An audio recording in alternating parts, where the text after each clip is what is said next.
पाकिस्तान के तूलो अर्ज़ के अंदर पाकिस्तान तहरीक इंसाफ के तकरीबन सभी अकाबरीन के कागजात नामजदगी मुस्तरद कर दिए गए। टाउट सहाफ़ी हमें यह बताते रहे कि जब तक इमरान खान 9 मई के वाक़यात के ऊपर माफ़ी नहीं मांगते और उसकी तरदीद नहीं करते, तब तक इलेक्शन लड़ने की इजाज़त नहीं दी जाएगी। ये वो टाउट सहाफ़ी मैं कह रहा हूँ जो इस्टेब्लिशमेंट की ज़ुबान बोलते हैं। लेकिन अगर आप गौर से मुशाहदा करें तो ये जो कागजात नामजदगी मुस्तरद होने की लिस्ट है, इसमें आपको बहुत सारे ऐसे नाम भी नज़र आएंगे जिन्होंने 9 मई की उस तरीके से मजम्मत की जैसे उनसे हस्बे मंशा कहा गया कि आप ऐसे मजम्मत करें। उन्होंने हस्बे मंशा जिस तरह की ख्वाहिश थी, ख्वाहिश के ऊपर कस्टमाइज तरीके से जो उन्हें कहा गया उस तरीके से मजम्मत कर दी। लेकिन जब आप लिस्ट देखते हैं तो उनके नाम जो हैं वो भी मुस्तरद शुदा लिस्ट के अंदर हैं। तो अब आपके जहन में सवाल पैदा होते होंगे कि एक तरफ ये कहा जाता है कि इमरान खान बहुत हार्ड लाइनर हैं, उनमें फ्लेक्सिबिलिटी नहीं है, इसलिए इस्टेब्लिशमेंट उनके साथ चलने को तैयार नहीं है। अगर उनको माइनस कर दिया जाए तो बहुत सारे ऐसे जो सॉफ्ट लोग हैं, फ्लेक्सिबल लोग हैं, उनके साथ इस्टेब्लिशमेंट चलने को तैयार है। जब आप ये लिस्ट देखते हैं तो उसमें नरम क्या, गरम क्या, सख्त क्या, धीमा क्या, तीखा क्या, सभी के पेपर ही रिजेक्टेड हैं। तो आपके जहन में फिर सवालात पैदा होते होंगे कि ये मामला है क्या, ये मामला है क्या। तो मैं आपको इसकी पूरी आज गिरा खोल के इसको सुलझाने की, इस गुत्थी को आपके सामने सुलझाने की कोशिश करता हूँ। जब ये रजीम चेंज हो रही थी तो इमरान खान ने मुराद सईद, मुझे और 3-4 और लोगों को एक दिन एक नशिस्त के अंदर बताया कि ये जो रजीम अब चेंज होने जा रही है, उस टाइम ये मरहला चल रहा था, ये जनरल बाजवा, मीन लोकल निज़ामदीन और इंटरनेशनल इमामदीन जो हैं, इनकी पूरी की पूरी प्लानिंग के साथ ये हमारी हुकूमत गिराई जा रही है। और इमरान खान साहब ने उस वक्त हमारे सामने एक मुस्तकबिल का खाका बुना और ये बताया कि अब आने वाले दिनों के अंदर पाकिस्तान के अंदर और हमारी पार्टी के साथ और पूरे इस सियासी खेल के अंदर क्या कुछ खेला जाएगा।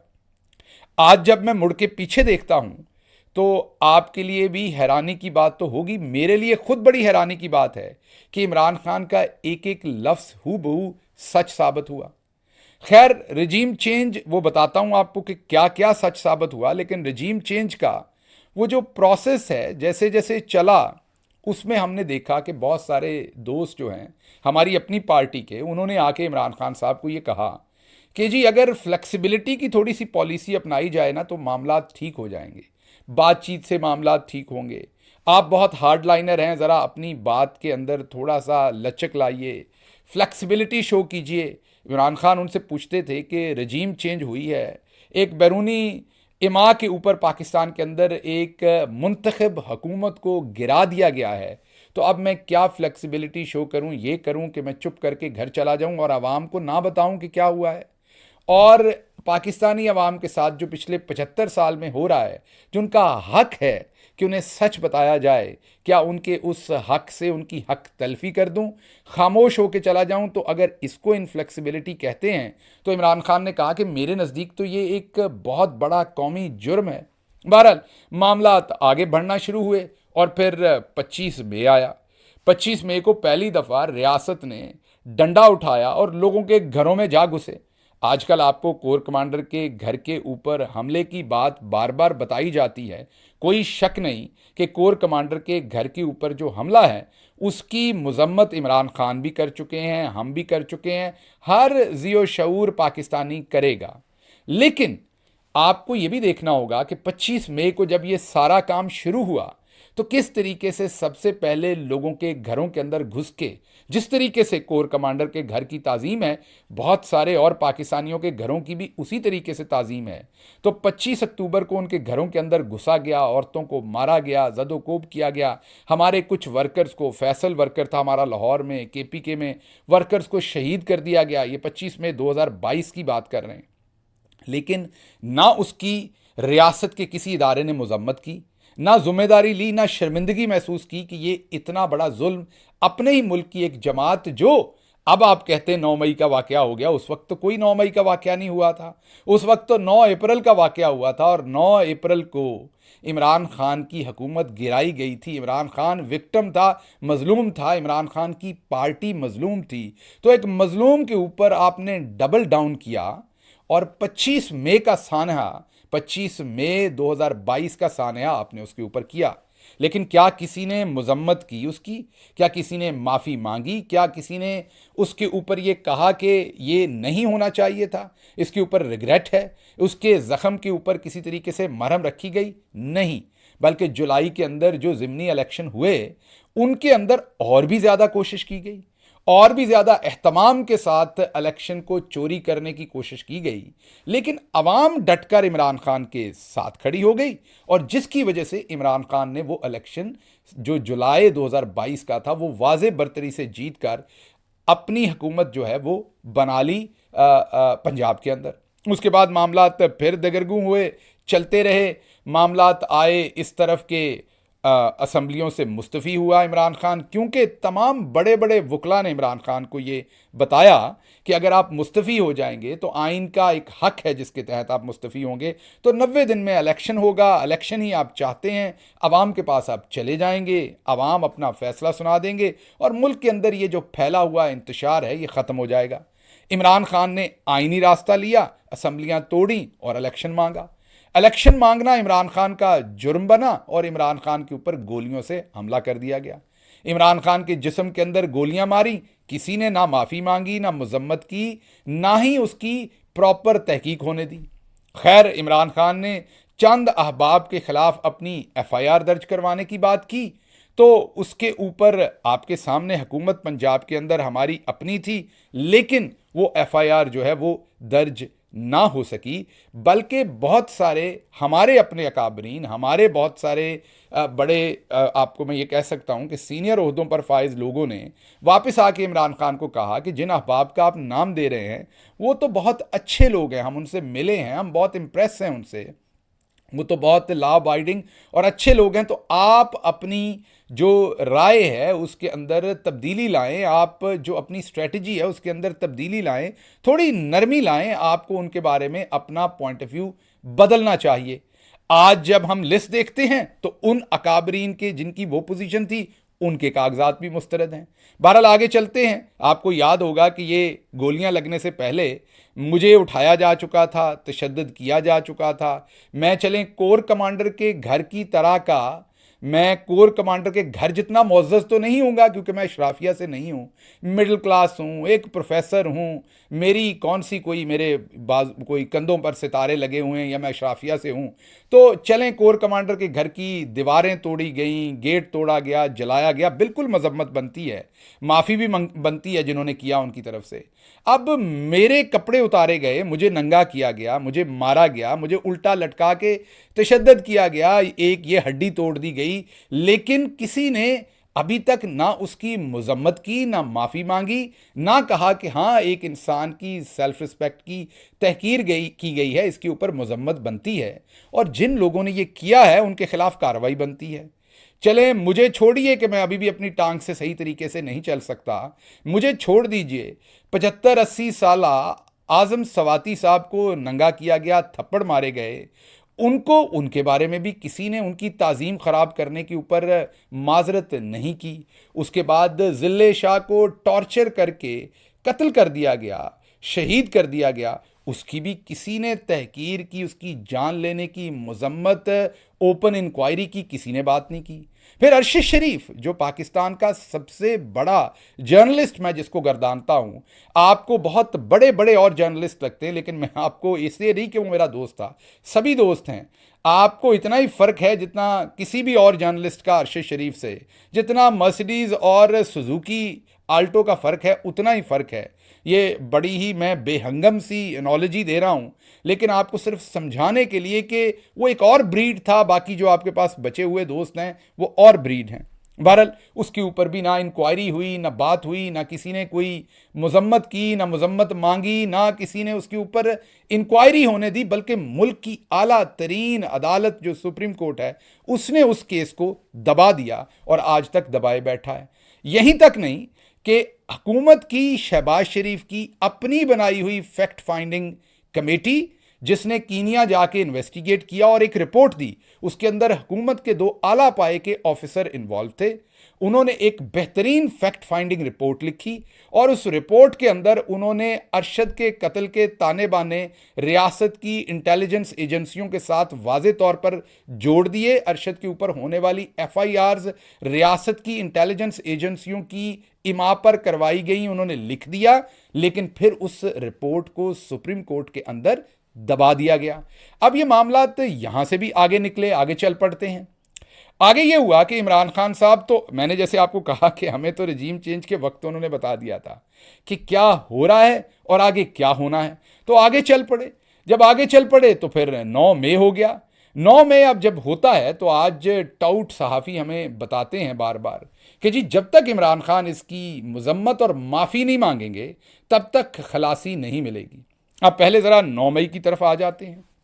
9 मई वाले दिन, उससे पहले इमरान खान को मुल्क की एक मुअज़्ज़ज़ तरीन हाई कोर्ट के अंदर बगैर किसी कानून के, जिसको बाद में सुप्रीम कोर्ट ने गैर कानूनी उस अमल को करार दिया, DG रेंजर्स ने अपने लोग भेज के, जो जाहिर बात है हमारी रियासत का एक मोतबर हिस्सा है, और DG रेंजर्स किसके अहकामात पर काम कर रहे होंगे ये भी आपको पता है, उन्होंने वहां पर गैर कानूनी तौर पर इमरान खान को वहां से अरेस्ट किया।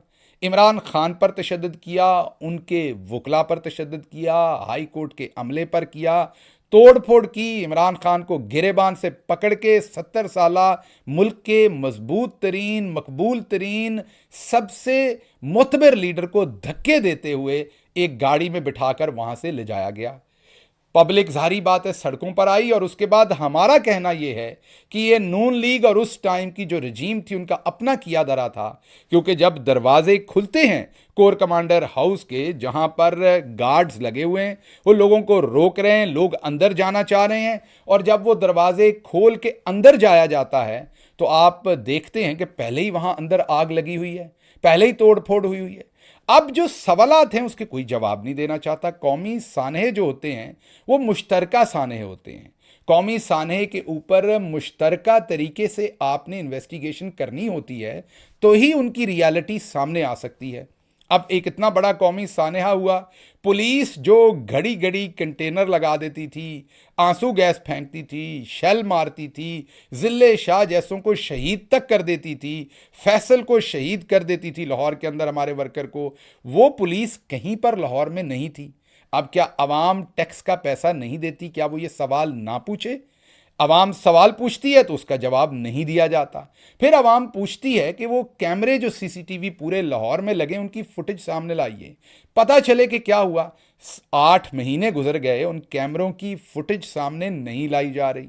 फिर वो मैडम रॉलेक्स नामी एक पुलिस ऑफिसर आती हैं जो कहती हैं कि हमारे पास बहुत ही इररिफ्यूटेबल सबूत है, ऐसी ऐसी एविडेंस है कि आप अश कर उठेंगे और इन सारे लोगों को हम कन्विक्ट करेंगे। और वो मैडम रॉलेक्स कहती है कि इमरान खान के कहने पर हुआ, उसके इमा पर हुआ, और हमारे पास पूरा सबूत मौजूद है। जब हम उन सबूतों की तरफ देखते हैं तो 8 महीने गुजरने के बाद एक भी औरत के खिलाफ चालान या एविडेंस अदालत के अंदर पेश नहीं की जाती। अगर मुकदमे में जान हो तो 3 महीने के अंदर अंदर 14 से 17 दिन के अंदर आपने चालान पेश करना होता है, और 2 से 3 महीने में मुकदमा चल के सजा दे दी जाती है। आपने देख ही लिया कि किस तरीके से तोशा खाना केस की महीने डेढ़ के अंदर चलाकर सजा दे दी गई थी। अगर आपके पास कुछ झूठ सच कुछ भी आपने बनाया होता और आपका एक्सपोज होने का आपको डर ना होता तो अभी तक लोगों को सजा दी जा चुकी होती। लेकिन हमने देखा क्या? हमने देखा कि खतीजा शाह, जो इस कौम की बेटी, कभी कोयटा नहीं गई जिंदगी में, उसको कहा कि इसने लाहौर में कोर कमांडर हाउस पर भी हमला किया, इसने माल रोड के ऊपर भी हमला किया, इसने लिबर्टी में भी हमला किया, और इसने कोयटा जाके भी ऐन उसी वक्त हमला किया। कहा जाता है कि सनम जावेद एक तरफ कोर कमांडर हाउस को आग लगा रही थी तो दूसरी तरफ शहबाज शरीफ का मॉडल टाउन में जनरेटर भी जला रही थी। अब उन औरतों को जेलों में रखने के लिए 3 MPO और जाली मुकदमों का सहारा लिया गया। लेकिन चलें फिर भी मान लेते हैं, 1 मिनट के लिए अज्यूम कर लेते हैं कि जी ये इन्हीं लोगों ने, ये तमाम लोग जिन्हें आप फुटेज के अंदर देख रहे हैं, इन्हीं लोगों ने हमला किया। चलें मान लेते हैं।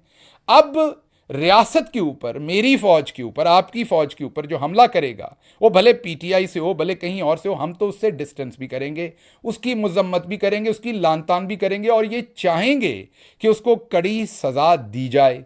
और जो कोई उस सजा के दरमियान में डंडी मारेगा या जो कोई उसको सजा देने के अंदर साजिश करेगा, तो हम उसके भी खिलाफ खड़े होंगे, क्योंकि फौज हमें बड़ी प्यारी है। हम किस तरीके से बर्दाश्त कर सकते हैं कि कोई हमारी फौज के ऊपर हमला करे। लेकिन फिर आप क्या मुजदा देखते हैं कि खतीजा शाह को तो कोयटा लेके जाया जाता है, लेकिन उसी गाड़ी के अंदर जो दूसरी खवातीन बैठी हुई हैं, उनको सिर्फ इसलिए कि उन्होंने एक प्रेस कॉन्फ्रेंस कर दी अंदलीब अब्बास साहबा ने। मैं ये नहीं कह रहा कि अंदलीब अब्बास साहबा ने कुछ गलत किया था, लेकिन एक ही गाड़ी में थी ये।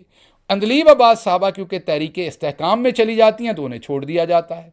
इसी तरीके से मुराद रास ने भी कुछ गलत वहां नहीं किया था, लेकिन मुराद रास भी वहीं था, साथ था। मुराद रास क्योंकि इस्तेहकाम में चला जाता है तो उसे माफ कर दिया जाता है। और जो पीटीआई में हैं वो मियां महमूद रशीद हैं या इजाज चौधरी हैं या शाह महमूद कुरैशी, जो उस दिन कराची में थे, अपनी बीवी की सर्जरी करवा रहे थे, कहीं पर किसी एहतजाज में भी शामिल नहीं थे, हम उन्हें भी धर लेते हैं, उन्हें धक्के देते हैं। 2 दिन पहले आपने देखा कि शाह महमूद कुरैशी साहब को कैसे धक्के देकर वहां पर अदालत के अंदर उन्हें ह्यूमिलिएट करने की कोशिश की गई। तो कहने का मेरा मतलब आपको यह है कि 9 मई के वाक़े में जहां एक तरफ कहा जाता है कि रियासत के ऊपर हमला हुआ है और जिसने भी किया उसे सज़ा मिलनी चाहिए, हम भी कहते हैं कि जिसने भी किया उसकी पहले तहकीक होनी चाहिए, इन्वेस्टिगेशन होनी चाहिए फेयर, ये तमाम सवालों के जवाब आने चाहिए, पुलिस फुटेज, सीसीटीवी कैमरों की, और क्यों पहले से वहां जलाओ घराओ हुआ था, और फिर सबसे बड़ी बात कि वो कौन है जो फौज के ऊपर हमला करने वाले लोगों को सिर्फ तहरीके इस्तेहकाम में जाने पर माफ़ी दे रहा है। तो क्या तहरीके इस्तेहकाम को पाकिस्तान की फौज पर हमला करने की इजाज़त है? ये किसके पास हक है कि मेरी फौज के ऊपर हमला करने की वो किसी एक पॉलिटिकल पार्टी को इजाज़त दे दे, या जिसने भी हमला किया है वो अगर उस पॉलिटिकल पार्टी की पनाह में चला जाए, उनकी शेल्टर में चला जाए, तो उनके तमाम गुनाह माफ़ कर दिए जाएं। बहरहाल इससे आगे निकलते हैं। आगे हमें टाउट सहाफ़ी नज़र आते हैं।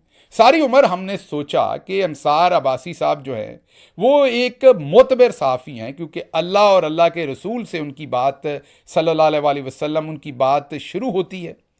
और अंसार अब्बासी साहब ने हमेशा कहा कि मैं इन्वेस्टिगेटिव जर्नलिस्ट हूँ, लोग उनका बड़ा एहतराम करते थे। लेकिन अब वो क्या कहते हैं?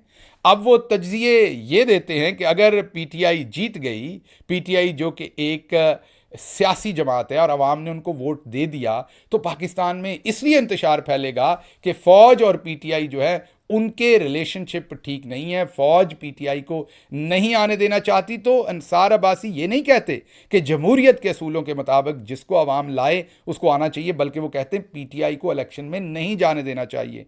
अगर ये सहाफ़त है तो इससे गंदी सहाफ़त तो हो नहीं सकती, हमें तो इसके बाद घिन ही आती है। उसके बाद हम समझते थे कि जावेद चौधरी अच्छे सहाफ़ी हैं, उनकी बहुत सारे पाकिस्तान के अंदर लोग उनके कॉलम पढ़ते थे, उन्हें सहाफ़ी मानते थे। आज जब आप उनके कॉलम पढ़ते हैं तो वो अपने कॉलम के अंदर ये लिखते हैं कि जिस तरीके से शेख मुजीबुर रहमान को बांग्लादेश के अंदर गोलियां मारकर पूरे ख़ानदान को कत्ल कर दिया गया, इमरान खान से भी अगर जान छिड़वानी है, इमरान खान का अगर इलाज करना है, तो इमरान खान का भी वही हशर करना पड़ेगा, मतलब कि इमरान खान को कत्ल करना पड़ेगा। जावेद चौधरी की सहाफ़त आज इमरान खान को कत्ल करवाना चाहती है। अगर ये जावेद चौधरी की सहाफ़त है तो तुफ है ऐसी सहाफ़त पर, ऐसी गंदी घटिया सहाफ़त पर जो मुल्क के मुतबर तरीन लीडर को कत्ल करवाने की साजिश या दावत दी जा रही है। जिसमें फिर आगे चलते हैं, जनाब सुहेल वड़ाइच साहब ने हमें सारी उम्र बताया कि मैं जमहूरियत का दिलदादा हूँ, मैं जमहूरियत के साथ खड़ा होता हूँ, मैं जमहूरी रवैयों के साथ खड़ा होता हूँ। वो कभी तो झूठे सर्वे ले आते हैं मार्केट से और कभी ये बताते हैं कि अगर पाकिस्तान तहरीक इंसाफ जीत गई तो मुल्क की मईशत जो है वो ख़राब हो जाएगी। हालांकि ये जानते हुए बददयानती कर रहे हैं कि तहरीक इंसाफ के ज़माने में मईशत बेहतर हुई थी। पाकिस्तान की तारीख में जो एक दो ऐसे मौके हैं उनमें तहरीक इंसाफ की हुकूमत का मौका है जिसमें मईशत जो है वो 6% पे ग्रो कर रही थी। तमाम अशारिये जो थे वो मुस्बत थे, और आज इन चोरों ने मुल्क के साथ जो 2 साल में कर दिया है, तहरीक इंसाफ उससे बहुत बहुत बेहतर मईशत चला रही थी, लेकिन वो ये नहीं बताते बल्कि बदयानती से ऐसा तज्जिया देते हैं। तो आप उनकी सहाफ़त को क्या कहेंगे? आगे चलते हैं।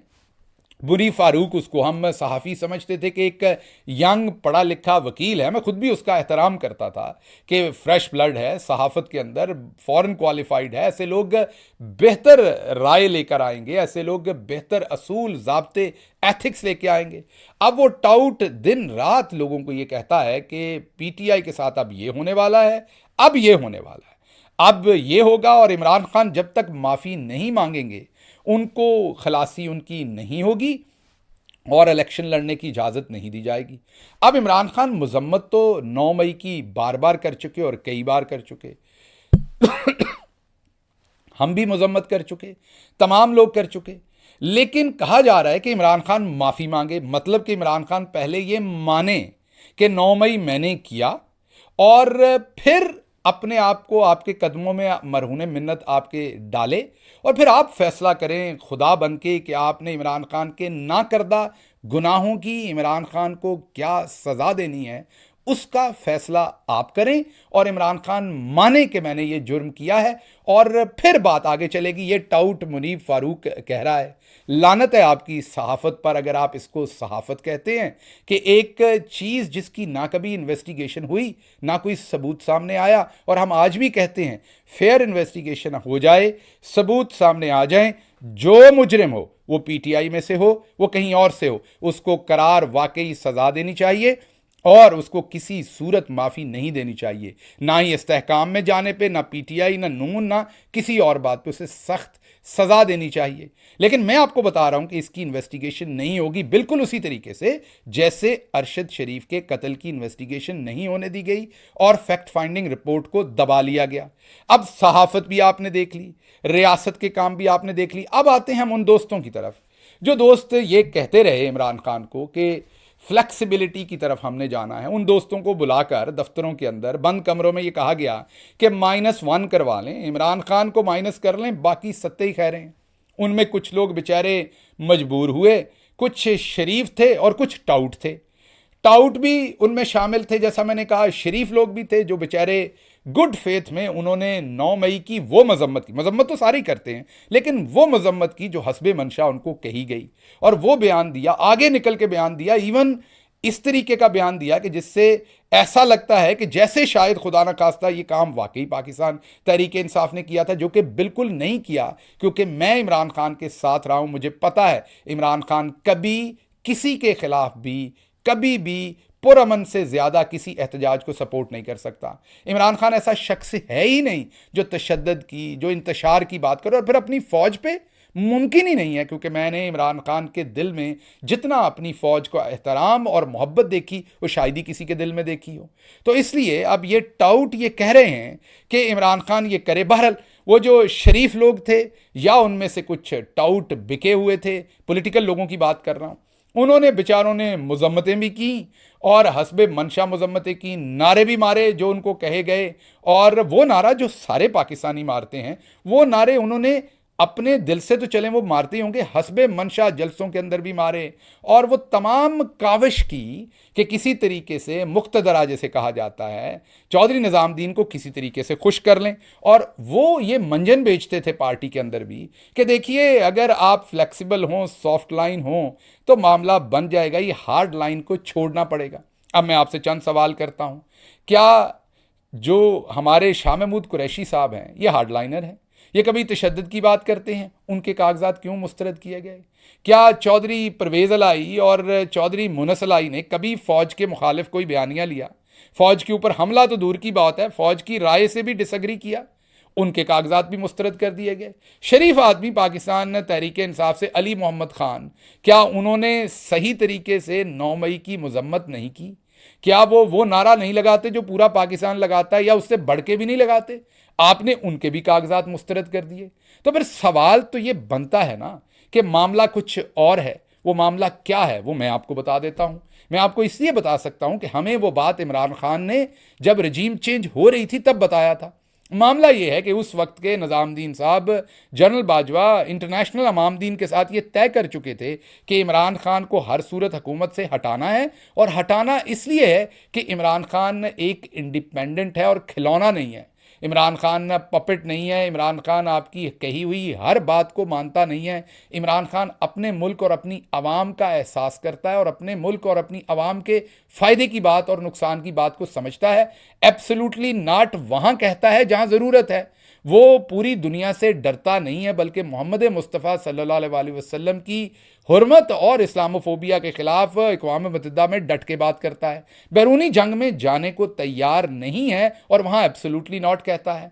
प्रेसिडेंट ट्रंप जो है वो पाकिस्तान के ऊपर एक सख्त रद्द अमल देते हैं, सख्त आप ये कहें हमला करते हैं, तो इमरान खान ने बगैर डरे डट के पाकिस्तानियों की इज्जत और हुर्मत का दिफा करता है। लेकिन दूसरी तरफ मैंने इमरान खान से ज़्यादा नर्म मजाज और नर्म दिल का इंसान नहीं पाया। आज जो जावेद चौधरी साहब जैसी गंदी सहाफ़त ये कह रही है कि अगर इमरान खान आया तो गलियों में फांसियां लगेंगी, तो मैं आपको ये बताऊं कि इमरान खान सिस्टम ठीक करना चाहेगा। इमरान खान कभी भी अपना ज़ाती बदला किसी से नहीं लेना चाहेगा। इमरान खान ऐसे काम को वक्त का ज़िया समझेंगे और पाकिस्तान के रिसोर्सेज का ज़िया समझेंगे। इमरान खान दफ्तर में रहे तो एक भी छुट्टी नहीं की, हमें भी छुट्टी नहीं करने दी। आपको क्या लगता है कि ऐसा शख्स सरेआम फांसियां देने को प्रेफर करेगा, या पाकिस्तान जिसका पहले ही इतना नुकसान हो चुका उसको समेट के दुरुस्त करने की कोशिश करेगा?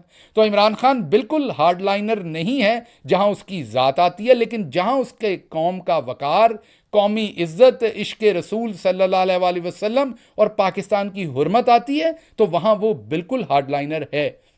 तो ये जितने भी मंजर आपको, मैं अब कंक्लूड कर दूं, वीलॉग बहुत लंबा हो गया, लेकिन जितने भी मंजर आपको बेचे जाते थे कि ये इमरान खान हार्डलाइनर है, इनफ्लेक्सिबल है, फ्लेक्सिबिलिटी होती इमरान खान माइनस, इमरान खान को माइनस करते करते इस वक्त पूरी तहरीक इंसाफ माइनस कर दी गई है। निकले थे हम इमरान खान को माइनस करने, कर डाली हमने पूरी पाकिस्तान तहरीक इंसाफ माइनस, और अब हम उस जगह पर पहुंच गए हैं जहां पर अगर हमने ये 2 नंबर इलेक्शन करवा दिए तो पूरी आवाम को ही हम माइनस कर देंगे। तो मैं अब मुक्तदरा से ये सवाल पूछता हूं कि आप भी हमारे भाई हैं, हम एक ही माओं के पेटों से पैदा हुए हैं। इख्तलाफ राय हो सकता है जो कि सिर्फ सियासी है, सियासी के अलावा हर चीज़ के ऊपर हम आपके साथ कंधे से कंधा मिला के हर चीज़ पर इस मुल्क के चप्पे चप्पे का दिफा करने के लिए जान देना चाहते हैं और देंगे इंशाल्लाह हमेशा। सियासी आपसे इख्तलाफ राय है और वो रहेगा। तो मुक्तदरा से मेरा सवाल है कि आप निकले थे इमरान खान को माइनस करने और आपने कर दी है अवाम माइनस पूरी की पूरी। क्या ये घाटे का सौदा है या मुनाफे का सौदा है, ये आप बता दीजिए। लेकिन अब आपसे आप आवाम ये सवाल पूछते होंगे कि ये मुक्तदरा से गलती कहाँ हुई है, मुक्तदरा ये क्यों मुक्तदरा से ये मामला क्यों हुआ है, वो तो इमरान खान को माइनस क्यों नहीं कर पाए, मामला हुआ क्या है वो मैं आपको बता देता हूँ। 75